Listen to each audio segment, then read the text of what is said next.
posadas y para todas las fiestas mexicanas en Navidad. Claro. Pues bienvenido, Arturo, ¿cómo estás? Pues muy bien, un gusto estar con ustedes y oye, pues qué interesante para que participen en la trivia porque ahora se van a llevar el que salga seleccionado, las 2 revistas y aparte estos dulces que le van a recordar a ese pino, ya como quien dice también ya la entrada a la época navideña. Muy bien, y esta es la trivia, Arturo, si nos ayudas, que nos presentas el día de hoy. Sí, la pregunta es, a ver, ¿ustedes qué creen que son o qué eran los bilimbiques? Les damos 3 opciones. En el inciso A era un tipo de recipientes, inciso B eran billetes o el inciso C eran ciertos instrumentos para destilar mezcal.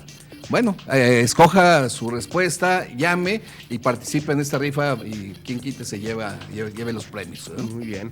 Una fecha que no se nos puede olvidar, Arturo, la del 20 de noviembre, de las más destacadas de nuestro país. Comentábamos fuera del aire y que al final de cuentas tiene que ver con la culminación y la reforma de la Constitución de 1917, que es la base de lo que hacemos hoy en día, de las leyes que tenemos hoy en día, y tú nos vienes a hablar de los ecos de la revolución. Sí, yo creo que es una época muy importante en nuestra historia, nos marcó definitivamente.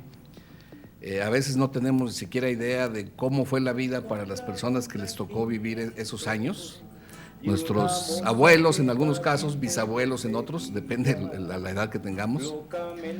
Pero pues mira, yo empezaría hablando de palabras que evocan ese momento de la historia.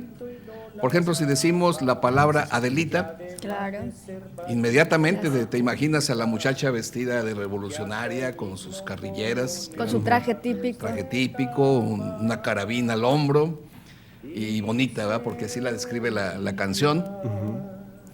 Entonces, una primera curiosidad es la palabra Adelita, que ahora así le llamamos en general a todas las soldaderas que participaron en la revolución. Se habla de las Adelitas. A mí me llamó la atención la canción porque oyendo esa canción que nos enseñaron en la escuela, yo la oía con un lenguaje un poquito refinado, decía algo así como en lo alto de una abrupta serranía. Y yo decía, abrupta, pues esa palabra no es del pueblo, o sea, no me imaginaba yo revolucionarios usando la palabra abrupta.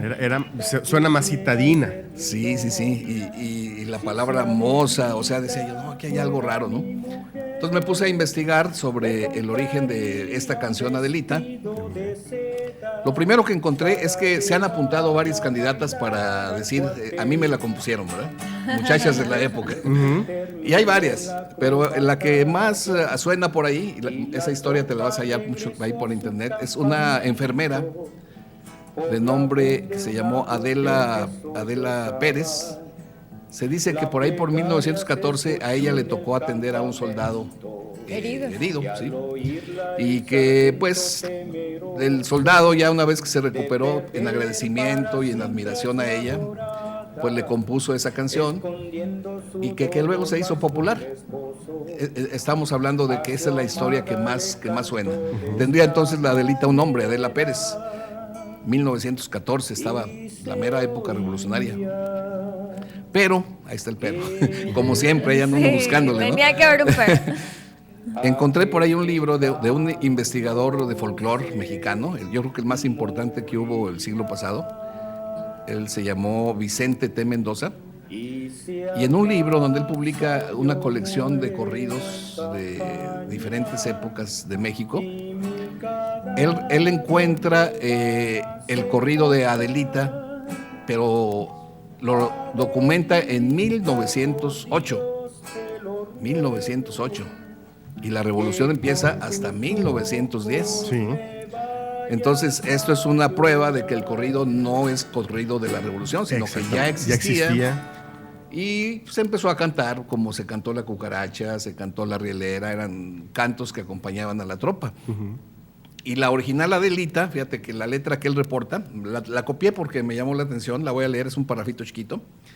Dice así: ya me voy y les dejo mi Adela, se las dejo en un rico placer. Nunca crean que les juegue cautela y la cambie por otra mujer. Y si acaso se juera con otro, le seguiría la huella sin cesar, en vapores y buques de guerra, y si no, en un tren especial. Fíjense, aquí lo interesante es cómo el que escribe esta canción, esos son los versos que recoge Vicente T. Mendoza. Adela no es la revolucionaria, Adela es la mujer del soldado que cuando se tiene que ir a la guerra va y la entrega a casa de sus padres y dice, ven, aquí les entrego a Adela porque pues, ya voy a la pelea, ahí se las encargo. Y pues se va con la preocupación de que le fuera a hacer de chivo los tamales, ¿no? Porque ahí dice, y si acaso se fuera con otro, pues yo la voy a seguir, ¿verdad? Y aparte él hace el compromiso de que él no se va a ir con ninguna otra mujer. Entonces, bueno, aquí lo que vamos a aprender entonces de esto es que la Adela original no es una soldadera revolucionaria, es una historia más atrás de esta época, pero sí, en la revolución se cantó, y como seguramente sí hubo muchas soldaderas que en realidad se llamaban Adela, pues se apuntaban, ¿verdad? Decían, pues me la compusieron a mí, y por eso hay muchas candidatas. Oye, pero fíjate, me llama la atención esto que comentas, porque es una historia más que guarda la Revolución Mexicana, como lo que comentábamos al principio del programa. Todos creemos que esta canción de la Adelita es propiamente la Revolución, pero ya nos está diciendo que hay totalmente una historia atrás de esto. Sí. Entonces aquí estamos rompiendo un paradigma, una creencia. Exacto. ¿No? Pero bueno, la historia a veces se compone de verdades y de creencias, y en este caso le vamos a seguir diciendo Adelitas a las niñas se van a seguir vistiendo de Adelitas cada que hay festejos de la Revolución, pero pues, así somos, ¿verdad? Pero bueno, como quiera, pues hay que buscarle para estar más enterados, ¿no? Entonces la Revolución fue una época muy intensa, a veces le echamos la culpa a Porfirio Díaz, pero pues él se fue luego, o sea, cuando empezó la revolución en el mismo año 1910, cuando vio que ya venía fuerte, dijo, bueno, pues ahí se queda. Yo ya me voy. Ahí nos vemos, se fue a Francia. Entonces el pretexto que era derrocarlo, pues ya no había. Sin embargo, la revolución se prolongó todavía por más de 11 años, o sea, ¿qué quiere decir? Que en realidad traíamos ganas de pelea, ¿no? Entonces hay los grupos que los zapatistas, que los maderistas, que los villistas, y la gente de los pueblos que sufría, porque no importa quién llegara, el que llegara, así fueran los soldados federales, pues llegaban arrasando, ¿no? Llevándose a las muchachas, colgando al que pensaban que estaba en contra. Entonces era una época de verdadero terror. Yo creo que ni siquiera nos imaginamos cómo vivieron nuestros bisabuelos esa época. Y se veía el polvo que ahí venían, porque todavía se usaba el caballo. Ahorita que decías de Villa, pues Villa llega a caballo, era su medio de transporte, y combinado con el tren, que ya Porfirio Díaz había hecho una infraestructura de tren. Entonces el tren y el caballo fueron los vehículos de todo ese movimiento revolucionario. La gente a veces ya no sabía ni quién era quién, ni quiénes eran los buenos, los malos, y por eso le decían la bola. Sí, eso te iba a preguntar. ¿La bola a qué se referían? Sí, decían, ya me voy a la bola. La bola era la lucha armada, la revolución, pero esa palabra bola encierra un concepto de confusión, ¿verdad? Que decir, ¿cuál bola? Sí, porque es que en los corridos se menciona mucho esa palabra y llega a ser confusa también. Definitivamente, y de hecho por ahí hay una frase que todavía se quedó en el lenguaje, cuando decimos, oye, ¿quién hizo esto? Pues sepa la bola. Exactamente. Sí, claro, de ahí viene entonces. Exactamente. Sí, porque era tanta confusión que de pronto, oye, ¿quién colgó a esos ahí de esos árboles? Pues sepa la bola, o sea, la bola, porque al rato no sabías ni quién era quién, digamos, era una confusión total. Yo me imagino que ya no sabías ni de quién protegerte, de quién no. Es esa que dices tú, que llega a Villa y les pide a los empresarios. Ese les pide. Entre comillas, ¿verdad? No era pedir, era me los das o ya sabes, ¿verdad? Entonces fue una época dura y que dejó sus palabras. La frase esta que también usamos mucho, la de echó la mocha. Ah, claro. ¿Verdad? Que muy rápido. Esto es porque, como decíamos, los trenes eran los que eran el vehículo de movimiento masivo, y le llamaban mocha a una locomotora corta que servía para movilizar los carros en las estaciones. O sea, la locomotora grande, esa era para ya viajes largos. Claro. Entonces llegaban a una estación y para quitar un carro, poner otro, para que no fuera tan lento, había una locomotora corta que era muy rápida comparada con la otra, y de ahí quedó, echó la mocha, o sea, como esa más rápido. Locomotora, esa máquina pues corta, y nos quedó. Ya ni nos acordamos por qué, pero la seguimos usando. Y así hay más palabras, ¿no? Tenemos también el tema de la trivia, que ahorita ya que la despejemos se los comento, pero también es interesante este tema de qué pasaba cuando llegaba un grupo revolucionario a un pueblo. Pues lo primero que iban sobre las riquezas de los potentados del pueblo. Y ahí se llevan de encuentro gallinas, puercos, todo lo que fuera comida, no se diga de monedas, oro, posesiones, mujeres, te digo, pobres damas, pero también pues muchas de ellas fueron víctimas de eso, ¿eh? Y ni cómo defenderse, el que metía las manos acababa fusilado o colgado, ¿no? Sí, pues sí. Entonces, bueno, el asunto es que afortunadamente esa época se va apagando y se decreta la Constitución de 1917. Estaba Venustiano Carranza como presidente, que también tenía mala fama, porque de hecho hay en algunos lugares todavía usan el verbo carrancear como sinónimo de robar. Así es, de transar, sí. Sí. No, está carranceando, o sea, estás de alguna manera trampa. Sí. Y acá entró el pueblo a los que ese ejército de Carranza les llamaban los constitucionalistas, porque eran los que traían la Constitución. El pueblo acá entre nosotros les decía los con sus uñas listas.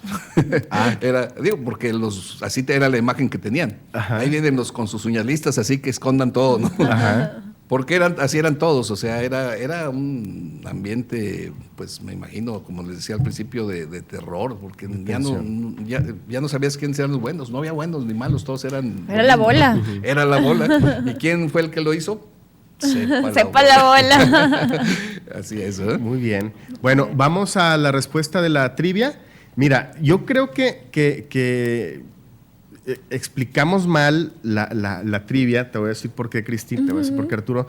Porque hay llamadas que nos hablan sobre cómo se llama, hay respuestas sobre cómo se llama este dulce en particular. Y también hay respuestas para la trivia que pusimos, que nos dio Arturo. ¿Les parece si juntamos las llamadas? Claro, porque al final de cuentas la gente está participando. Claro, entonces, sí. Vamos a juntarlas. La que salga, pues esta va a ser la ganadora. Repetimos la trivia, Arturo, ¿nos ayudas? Sí, claro. La pregunta es que ¿qué eran los bilimbiques?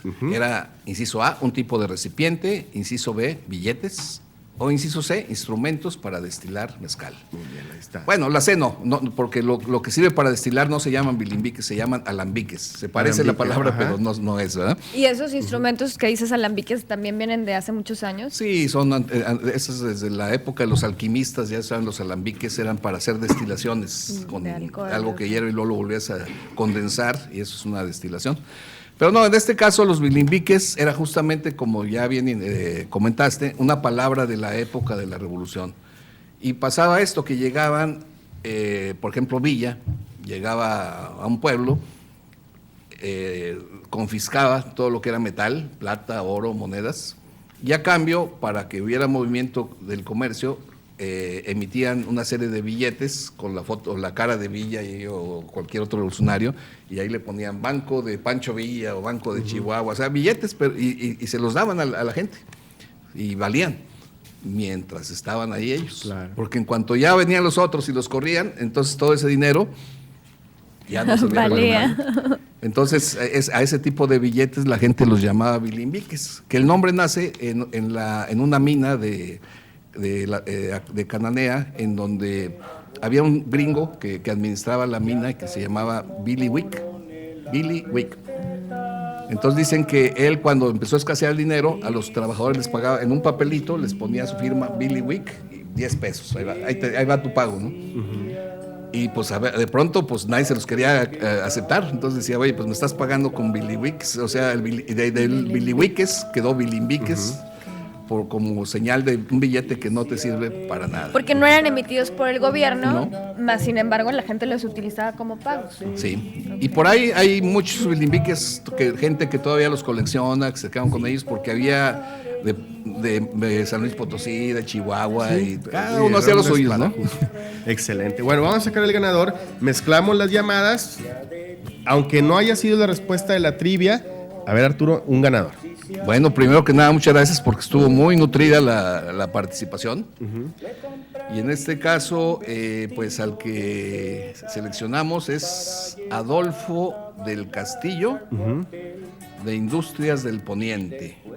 Y él está dando la respuesta correcta, que los bilimbiques eran billetes. Que eran billetes, o sea, la opción B. Bueno, Adolfo, tienes las revistas y los pirulís. Qué rico. Ahora, hubo llamadas que respondieron cómo se llaman estos dulces. Algunos le pusieron pirulí y otros le pusieron chupirul, como comentan acá los compañeros. Yo lo que creo, tú acuérdame, Arturo, yo creo que el nombre correcto es pirulí. Sin embargo, la marca es chupirul, que fue la marca que es como decir una Tutsi, una paleta Tutsi, pues que es la marca. Esa es mi impresión, pero tú tienes más experiencia y más años que nosotros. Los chupirul sí eran un tipo de pirulís con la marca chupirul. Exactamente. Y los niños así la conocíamos, ¿no? De un chupirul porque era el que se conocía.